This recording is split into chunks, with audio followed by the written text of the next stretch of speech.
99. Yang pertama akan dijelaskan oleh Kak Adela. Silakan Kak Adela. Oh, berani ya.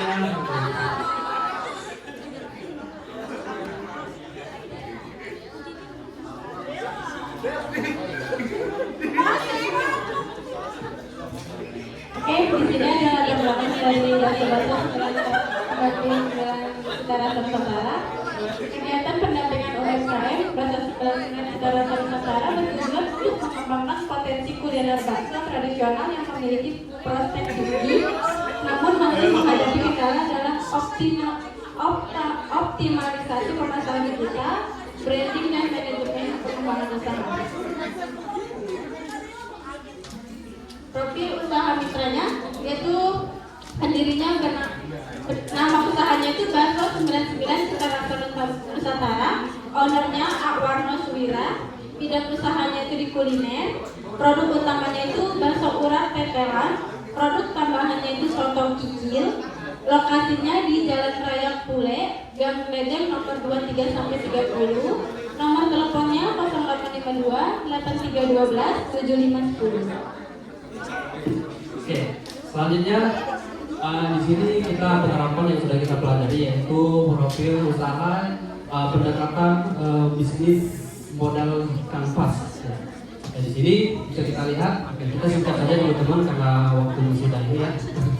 Oke, sebelum itu memang kita juga tidak bisa membawakan contoh produknya karena memang pertama belum buka. Ya. Dan belum memungkinkan untuk kita bawa karena akan mengurangi cita rasa dari bakso 99. Nah, di sini yang pertama ada key partners. Siapa mitra strategis? Nah, di sini kita di bakso itu bermitra kepada pemasok daging dan para penjual bumbu. Nah, jadi di mitra ini, pemilik mitra ini atau pemilik usaha ini mempunyai relasi atau pemasok daging yang memang sudah bekerja sama. Nah, sehingga mereka nggak akan lain tempat untuk bermitra dalam key partnersnya atau bermitra dengan siapanya yang strategis. Kemudian di mitra ini juga mereka di Bakso 99 ini mengutamakan produk unggul ataupun grand visit yang terbuka dari jam 1 ya, dari jam 1 atau jam 2 sampai dengan jam 11 malam. Nah, kemudian aktivitas ataupun aktivitas utamanya di sini standar mereka menjaga standar kualitas karena ini adalah menu turunan ataupun resep turunan sehingga aktivitas utamanya mereka menjaga produk tersebut di mana rasanya tetap pada awalnya di mana rasanya tetap gurih yang mereka mengedepankan rasanya dan kemudian juga pada harganya.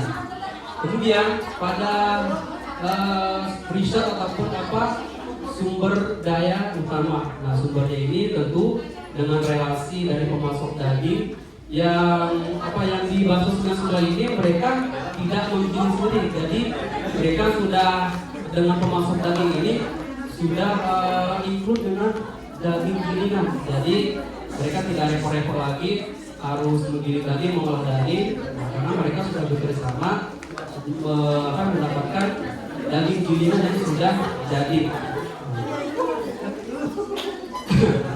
Kemudian pada value proposition atau nilai utama, ya itu tadi nilai utama dalam Bakso 99 ini mengedepankan yang pertama adalah rasa.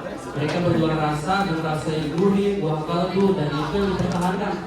Nah, sehingga seperti yang kita bilang tadi, kita tidak memungkinkan untuk membawa contoh produknya karena adalah bisa dibilang produk yang eksklusif ya, karena tidak bisa bertahan lama, harus segera disajikan karena termasuk makanan cepat saji yang harus dinikmati langsung seperti sebelah juga, seperti bakso malam juga kita sama tidak bisa membawa produk yang ini. Sehingga itu menjadi value proposition yang lebih nikmat ya, menjadi nilai utamanya dinikmati langsung di tempat. Kemudian pada customer relationship, pelayanan. Nah, teman-teman mungkin gambarannya adalah di Bakso 99 ini mereka masih gerai bakso yang gerobakan. Jadi dari pelayanannya, terus ownernya, dari Asuwirno tadi, Awarno Suwira tadi, dia pelayannya juga, dia yang mengatur pembayaran juga, dia yang produksi juga. Jadi pada bakso gerobakan lah ya. Jadi kemudian karena ini makanan cepat saji ya, tentunya makannya juga disajikan dengan cepat. Jadi bisa langsung ya, makan langsung ya, kalau mau take away bayar langsung atau mau stay di tempat juga bisa. Kemudian pada customer segment, kepada siapa segmen pasar tentunya, karena ini bukannya di Jalan Pule, tentunya itu di jalan utamanya. Mungkin teman-teman kalau tahu ya alamatnya di Jalan Pule di Karangsetia ya. Iya, Karangsetia. Karena itu masih jalanan yang ramai lalu lalang, orang pulang kalau pulang sore, pulang kerja ataupun malam ataupun yang pulang malam, baik itu mahasiswa, baik itu ibu-ibu terutama yang menjadi pelanggan tetap mereka. Kemudian masyarakat, ya, intinya masyarakat yang berada di sekitaran Jalan Pule Raya di Kecamatan Karangsetia. Kemudian ada channel siapa saja saluran distribusi ya, tentunya mereka di media sosial juga sudah mulai berjualan dari dulu, dan kita membranding lagi di pendampingan dari kelompok kita untuk menguatkan lagi brand mereka. Nah, karena di pendampingan kita juga membuatkan identitas baru seperti ini. Nanti teman-teman boleh kita saksikan nanti ya video, kita juga ada video perjalanan KBR kita dari minggu pertama sampai penutupan. Apa saja implementasi yang sudah kita laksanakan untuk program di pendampingan UMKM Mitra Bakso 99 ini. Kemudian pada struktur, pada biaya, terus tentunya struktur biaya ini terinkut dengan biaya bahan baku mereka yang utama yaitu daging dan juga bumbu, kemudian biaya sewa dan juga biaya sehari-hari pemasukan. Nah, itu juga kita bantu di implementasi pendampingan kita, karena salah satu program kita di pendampingan mitra bakso ini adalah membuatkan catatan harian yang nanti akan dijelaskan oleh teman kita. Kemudian yang terakhir pada BIMS ini adalah revenue stream atau bagaimana pendapatan. Ya, pendapatan ini dari pendapatan utamanya adalah dari penjualan. Pertama, program utama kita adalah bakso 9 dan bakso tetelan dan bakso dan bentuk tambahannya adalah soto kikil. Next. Kemudian di analisis SWOT. Teman-teman kita perhatikan bahwa di bagian strength ataupun bagian kekuatan dari mitra bakso 99 ini, yang pertama adalah rasa gurih dengan menggunakan daging sapi segar dan buah kari yang khas. Jadi teman-teman kita menganalisis bahwa bakso mitra 99 ini mengutamakan rasanya yang gurih karena buahnya yang dimasak buah kaldu yang eksklusif. Jadi sebenarnya makanya kita tidak bisa bawa langsung karena akan menggunakan kadar kualitasnya. Nah, terus dengan harga yang terjangkau dan lokasi yang strategis, kemudian pelayanan cepat oleh ownernya sendiri, dan memiliki relasi yang kuat untuk pemasok daging ataupun pemasok bumbu, dan owner mampu mengontrol keuangan harian untuk penjualan. Ini yang menjadi kekuatan atau strength dari bakso 99 ini.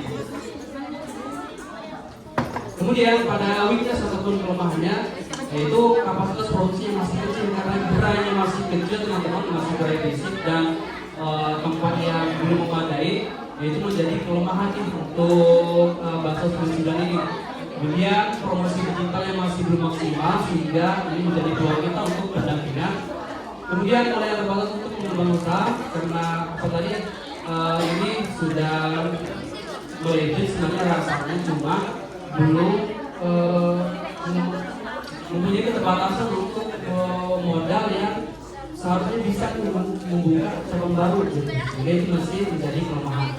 Kemudian pada ketergantungan pada bahan baku daging yang harganya bisa fluktuatif ya, karena barang bisa saja naik dan turun.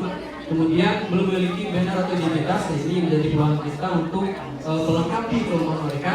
Kemudian belum memiliki pencatatan laporan keuangan yang terperinci, sehingga kadang ya gimana orang dagang ya, yang penting laku dulu sehari, ntar gimana muter duitnya buat beli modal lagi. Sehingga kadang pencatatan yang tidak terperinci seperti ini, mereka nggak tahu keuntungan mereka berapa per hari, per bulan, atau per tahun. Kemudian pada opportunities ataupun kesempatan, ya permintaan yang tinggi terhadap makanan tetap saja yang terjangkau. Nah tentunya ini menjadi peluang buat bakso Smith sendiri, walaupun banyak pesaing yang sama, ya bakso Malai juga, terus bakso-bakso yang lain, tapi tetap saja bakso yang harganya murah dan enak itu tetap menjadi peluang tinggi untuk bersaing. Kemudian meningkatkan promosi melalui media sosial, terus memiliki potensi membuka cabang di lokasi lain, dan potensi yang terakhir adalah meningkatkan branding dan unik dan estetik sebagai daya tarik utama. Dan terakhir adalah trik ataupun ancaman. Banyaknya pesaing dengan harga dan rasa yang tidak jauh berbeda. Ya harganya di sini mulai dari 10 ribuan sampai 12 ribuan.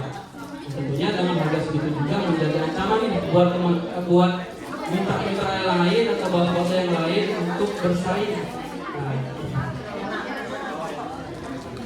Kemudian perubahan harga bahan pokok yang dapat mempengaruhi keuntungan dan perubahan selera konsumen yang cepat. Nah, sebenarnya kita tahu nih sampai kapan selera masyarakat ini akan berubah tentang cita rasa dari bakso 99 ataupun bakso lainnya. Kemudian terakhir cuaca. Nah, ini kan tergantung karena gerai masih gerai fisik, tentunya cuaca sangat mempengaruhi minat beli pelanggan kepada kuliner tersebut. Selanjutnya, next akan dijelaskan oleh nggak tahu apa ya sih. Nah di belakang Apa ya?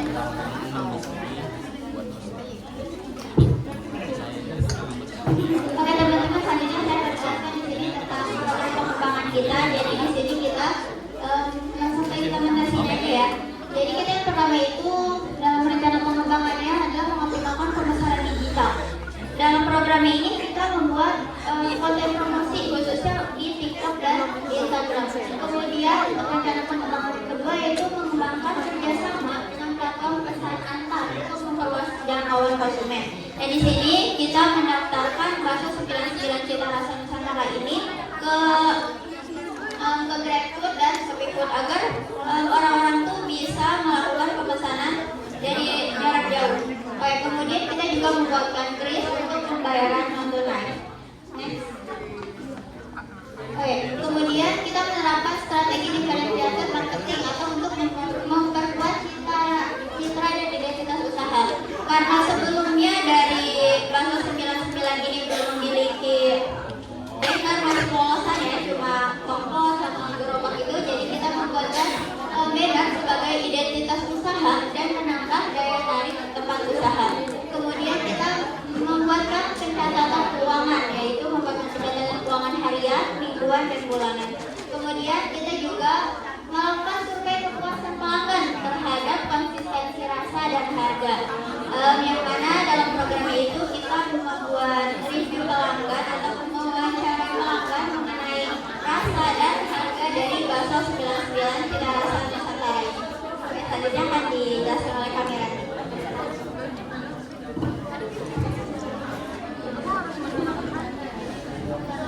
Di sini ada rangkaian implementasi kegiatan. Yang pertama itu perizinan pendamping hingga pembagian tugas. Yang kedua, desain dan cetak banner juga daftar menu. Yang ketiga, melakukan pencatatan keuangan. Yang keempat, digitalisasi marketing, yaitu IG dan TikTok betul. Yang kelima, aktivasi platform food delivery, yaitu GrabFood dan ShopeeFood. Yang keenam, pembuatan QRIS untuk pembayaran non tunai. Yang ketujuh, evaluasi dan review dari pelanggan. Yang terakhir itu laporan tugas akhir KBN.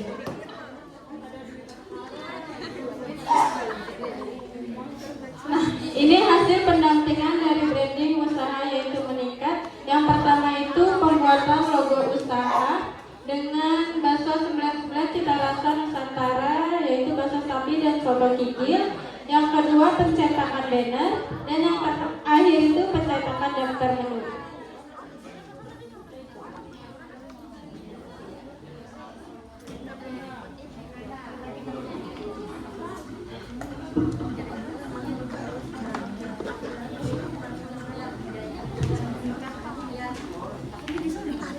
Ini ada hasil pendampingan digitalisasi usaha yang pertama itu akunnya Instagram dan TikTok. Jadi kita karena sebelumnya belum mempunyai akun TikTok dan Instagram, jadi kita membuat baru. Yang kedua itu Repost dan Shopee. Kita mengaktifkan Repost dan Shopee yang ada pembayaran dan turis.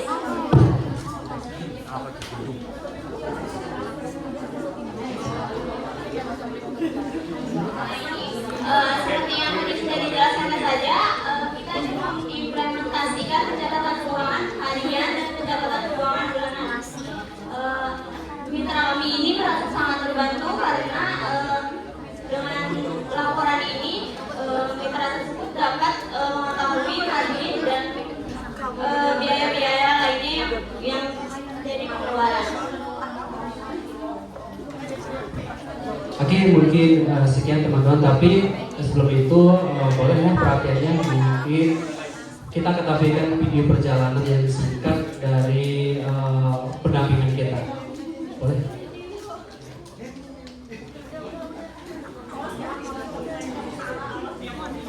Aku di sini. Kalau gue Tesla. Oh, boleh sebentar dong.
Juga selera ya. Dibayangkan aja teman-teman, enak banget itu. Tester.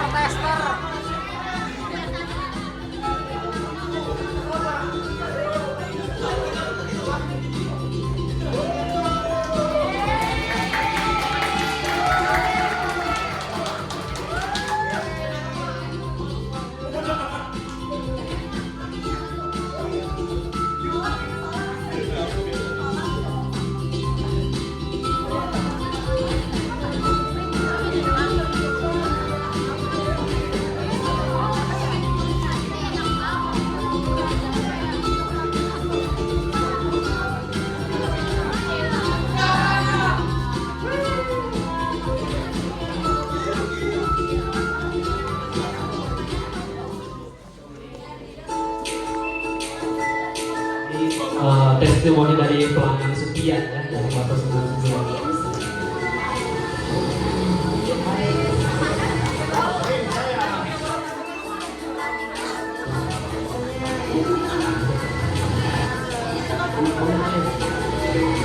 Sedap rasanya, dagingnya nikmat.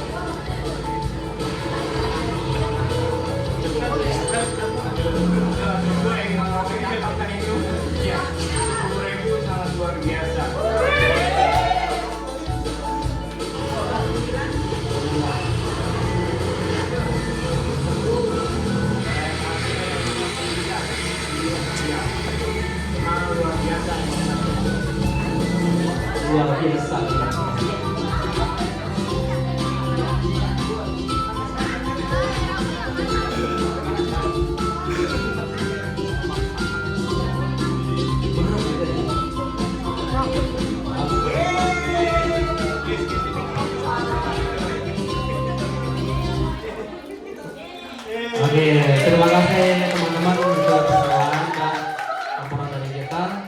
Mungkin cukup dari kita kelompok 5 pendampingan UKM Bakso 99 Cita Rasa Nusantara. Apa lagi ya? Oke, kami tutup. Wassalamualaikum warahmatullahi wabarakatuh.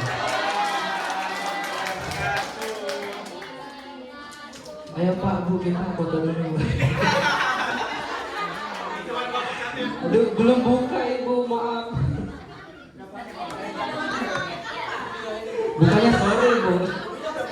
Ayo, Sagita, Tiara, si Adi. Permisi tadi. Pendamping mah di pinggir.